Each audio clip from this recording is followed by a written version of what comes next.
আপনারা সবাই হয়তো ভাবছেন পরবর্তী কি, বিএনপি তো জিতলো আর শফিকুরের জামাত তো হারলো, যদিও উনি এখনো হার স্বীকার করেননি। বিএনপি 200-র ওপরে ভোট পেয়েছে, 300 আসন সংসদের, জাতীয় সংসদের মোট 350, তার মধ্যে 50 জন তো মহিলাদের জন্য সংরক্ষিত, তাহলে 300 আসন। এই 300 আসনের মধ্যে 200 আসনের ওপরে বিএনপি জিতে গিয়েছে। এখন শেষ মুহূর্তে এই যে খেলাটা ঘুরলো, জামাতের যে খেলা, সারা রাত ধরে ভোট মারা, সারা রাত ধরে আপনার দাঙ্গা হাঙ্গামা করা, পুরো দেশটাকে দখল করার একটা চক্রান্ত করেছিল জামাত। তার সঙ্গে চক্রান্তে যোগ দিয়েছিলেন আমাদের বলবো না, আপনাদের সেনাপ্রধান ওয়াকারুজ্জামান। তিনি তো বরাবরই জামাতি এবং জামাতের প্ল্যানেই উনি চলছিলেন। কিন্তু গতকালকে আমাদের সেনাপ্রধান দ্বিবেদী সাহেব তাকে ফোন করে চরম ধমক দিয়েছেন যে আপনি যদি এইভাবে কাজ করতে থাকেন তাহলে ভারত আপনাকে তুলে আনতে 8 ঘন্টার বেশি সময় নেবে না, 8 ঘন্টা লাগবে আপনাকে তুলে আনতে। আপনি ভারতের কথা শুনে কাজ করুন, যেরকম বলা হয়েছিল সেই অনুযায়ী কথা বলুন, চলুন। তারপরে একদম ওয়াকারুজ্জামান পুরো খেলা ঘুরিয়ে দেন, মার দাঙ্গা চারিদিকে করে একদম জামাতের প্রার্থীকে একেবারে আটক করে গুলি শুদ্ধ বন্দুক আটক ফাটক করে টাকা পয়সা ধরে জামাতের মধ্যে একটা ত্রাস ধরিয়ে দেন। এদিকে আপনার আওয়ামী লীগ কর্মীরা তো ঘরের মধ্যে বন্দি, তার মধ্যে যতটা ইঞ্জিনিয়ারিং করা সম্ভব, রিগিং করা সম্ভব সব তো করে নিয়েছে। এখন হিসেব অনুযায়ী যদি অফিসিয়াল হিসেব ধরেন তাহলে 14%-এর বেশি ভোট পড়েনি, 14%। বাকিটা সব ভেজাল। আর বিএনপি ঘরে পুরো ভোটটা পড়েছে। হ্যাঁ, কিছু ভোট এরকম খবর আছে, কিছু ভোট আওয়ামী লীগেরও রয়েছে, যারা বিএনপির মানে এর তলায় আশ্বাসে বেঁচে আছেন যে আমরা তোমাদেরকে দেখব, তোমরা আমাদের সঙ্গে থাকো। তারা কিছু কিছু গিয়েছেন, এমন খবরও আছে। এখন ব্যাপার হচ্ছে, এই সকালবেলা আমি ভিডিওটা করতে বসলাম কেন, এখন ঘড়িতে বাজে 9টা। এই খবরটা হচ্ছে নিঃশব্দে অজিত দোভাল খেলে দিলেন এবং কালকে রাত্রিবেলা প্রধানমন্ত্রী নরেন্দ্র মোদী শেখ হাসিনাকে শুভেচ্ছা বার্তা পাঠিয়েছেন, মানে ফোন করে শুভেচ্ছা ফোন আলাপ হয়েছে এবং জিজ্ঞেস করেছেন দিদি আপনি কবে ফিরতে চান। এর মধ্যে নিহিত আছে এক গুরু তত্ত্ব, কবে ফিরতে চান। অর্থাৎ এবার আপনারা মনে করুন, পেছন দিকের ইতিহাস মনে করুন, যখন আমাদের তারেক জিয়ার মা যখন মারা গেলেন, তখন কিন্তু আমরা রাষ্ট্রদূতের হাত দিয়ে কোন রকম শোক বার্তা পাঠায়নি। গিয়েছিলেন কে? স্বয়ং জয়শঙ্কর। তিনি গিয়ে আলাদা তারেক রহমানের সঙ্গে মিটিং করেছিলেন এবং সেখানেই ঠিক হয়েছিল যে তারেক রহমান ক্ষমতায় বসবেন, ক্ষমতায় বসে তিনি এই যে আওয়ামী লীগের এই যে মানে আওয়ামী লীগকে নির্বাসনে পাঠানো এই যে সরকারি অর্ডারটা, সেটা উনি খারিজ করবেন। প্রথম ধাপ হচ্ছে এইটা, অর্থাৎ আওয়ামী লীগ, তার উপর থেকে সমস্ত মামলা তুলে নেওয়া হলো, আওয়ামী লীগের নির্বাসন প্রত্যাহার করে নেওয়া হলো সরকারিভাবে। তারেকের সমস্ত মামলা তো অনেক এই হয়ে গেছে, অর্থাৎ আওয়ামী লীগের সঙ্গে একটা বোঝাপড়া একটা ভারত করাচ্ছে। এইবার আওয়ামী লীগ নেত্রী বাংলাদেশে ফিরবেন। তাই নরেন্দ্র মোদী বলেছেন আপনি কবে ফিরতে চান, সেই অনুযায়ী তারেক রহমানের সঙ্গে কথাবার্তা হবে। কারণ তারেক রহমান গদিতে বসে প্রথম যে সইটা করবেন সেটা হচ্ছে আওয়ামী লীগের নির্বাচন সংক্রান্ত যে নথি আছে সেটাকে বাতিল করবেন এবং তার বিরুদ্ধে যত মামলা আছে সেই মামলাগুলোকে বাতিল ঘোষণা করবেন। এটা ছিল ভারতের প্রথম শর্ত জয়শঙ্করের সঙ্গে মিটিং এর সময়তে।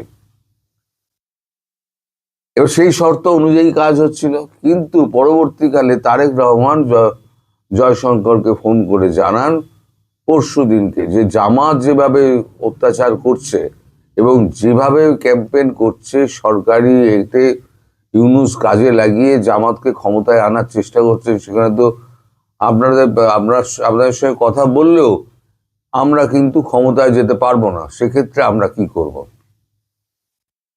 তারপরে কথা হয় অজিত দোভালের সঙ্গে। তারপর অজিত দোভালের বুদ্ধিতে হবে বা কিছু একটা হবে, আমাদের সেনাপ্রধান তারপরে ফোন করে চমকান হচ্ছে এই ওয়াকারুজ্জামানকে। ওয়াকারুজ্জামান বেসিক্যালি কিন্তু ভীতু মানুষ, সবসময় নিজে একটু বাঁচিয়ে চলেন, নিজের পেছনে বাটামটা যাতে না পড়ে সেই জন্য বাঁচিয়ে চলেন। ওয়াকারুজ্জামানের কাছে যখন এই ধমকটা গেল তখন ওয়াকারুজ্জামান দেখলো আমি তো বিপদে পড়ে যাব। ভারতের কথা যদি শোনেন, সেনাপ্রধান বলেছেন ভারতের কথা যদি শোনেন তাহলে আপনি প্রাণে বেঁচে যাবেন এবং দেশেও থাকবেন, আর আপনি যদি বিদেশে যেতে চান সেটা আপনার ইচ্ছা, কিন্তু আপনার গায়ে কেউ হাত দেবে না। আর যদি আপনি তার অন্যথা করেন তাহলে আপনাকে তুলে আনতে আমাদের আধ ঘন্টা সময় লাগবে না, আধ ঘন্টা সময় লাগবে না আপনাকে তুলে আনতে, আপনি যেখানেই থাকুন, আমরা সব জানি। তারপরে এখন নড়ে, তারপরে তো ওই কাণ্ড হয়। আপনাদের অনেকের মনেই প্রশ্ন ছিল, আমি গতকালকে ভিডিও যেটা করেছি সেখানে শেখ হাসিনার যে বার্তা আমি দিয়েছি সেখানে আপনারা সবাই লিখেছেন যে পরবর্তী কি। পরবর্তী হচ্ছে এইটা যে প্রথম ধাপে শেখ হাসিনা এই আওয়ামী লীগকে নির্বাসিত করা, সেই আদেশটাকে খালাস করে দেওয়া। দ্বিতীয় হচ্ছে আওয়ামী লীগ নেত্রীর বিরুদ্ধে সমস্ত মামলা প্রত্যাহার করা, মানে বাতিল করা। এবং তৃতীয় হচ্ছে নিরপরাধ যত আওয়ামী লীগ কর্মী রয়েছেন, সাংবাদিক রয়েছেন, বুদ্ধিজীবী রয়েছেন, লেখক রয়েছেন, তাদের সমস্ত মামলা থেকে বেকসুর খালাস করে দিতে হবে। কোনো জামিন নয়, বেকসুর খালাস করে দিতে হবে। এগুলো কিন্তু শর্তের মধ্যে রয়েছে। অর্থাৎ এখন যারা আওয়ামী লীগের কর্মী, নেতা, যারা লেখক, বুদ্ধিজীবী, শিল্পী যারা রয়েছেন, যারা এই অত্যাচারের শিকার হয়েছেন, তারা এখন নিশ্চিন্তে থাকতে পারেন যে আগামী মাসখানেকের মধ্যে আপনাদের পুরোপুরি মুক্তির ব্যবস্থা হবে, সেখানে কোনো জামিনের প্রসঙ্গ থাকবে না।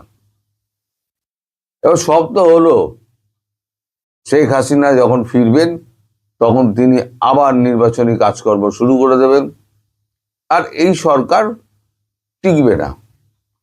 কারণ যখনই শেখ হাসিনা তার রাজনৈতিক কর্মকাণ্ড শুরু করবেন, তিনি যখন বলবেন যে আমাকে উৎখাত করা হয়েছিল, এই চক্রান্ত হয়েছিল আপনাদের চোখের সামনে, এইবার 16 বছর ধরে আমি যা করেছি, আমাকে চোর সাজানো হয়েছিল, আমি কতটা চোর কতটা সাধু আপনাদের চোখের সামনে, আমি কি দেশ রেখে গেছিলাম আর কি দেশ হয়েছে সেটা আপনাদের চোখের সামনে, অথচ আমাকে চোর প্রমাণিত করে আমাকে দেশ থেকে বাধ্য করা হয়েছে, মানুষকে ভুল বোঝানো হয়েছিল, আপনাদের ভুল বোঝানো হয়েছিল। এই বার্তা যখন ধীরে ধীরে সশরীরে তিনি দেবেন তখন দেখবেন হাওয়া পাল্টে গেছে, একটা বিদেশি চাপ একটা আসবে। ভারত চাইছে কি আপাতত ব্যাপারটা ধামাচাপা হোক, আপাতত জিনিসটা ধামাচাপা হোক, তারপর এখন দেখা যাবে ভবিষ্যতে কি হয়। আন্তর্জাতিক মহল থেকে একটা চাপ সৃষ্টি করে তখন একটা ফ্রি অ্যান্ড ফেয়ার ইলেকশন, মানে অন্তর্ভুক্তিমূলক এবং অংশগ্রহণমূলক যে নির্বাচন যেটা হয়নি, সেই নির্বাচনটা করতে হবে আওয়ামী লীগকে রেখে, জাতীয় পার্টিকে রেখে এবং আর যত দল আছে সমস্ত দলকে রেখে সেই নির্বাচন করতে হবে।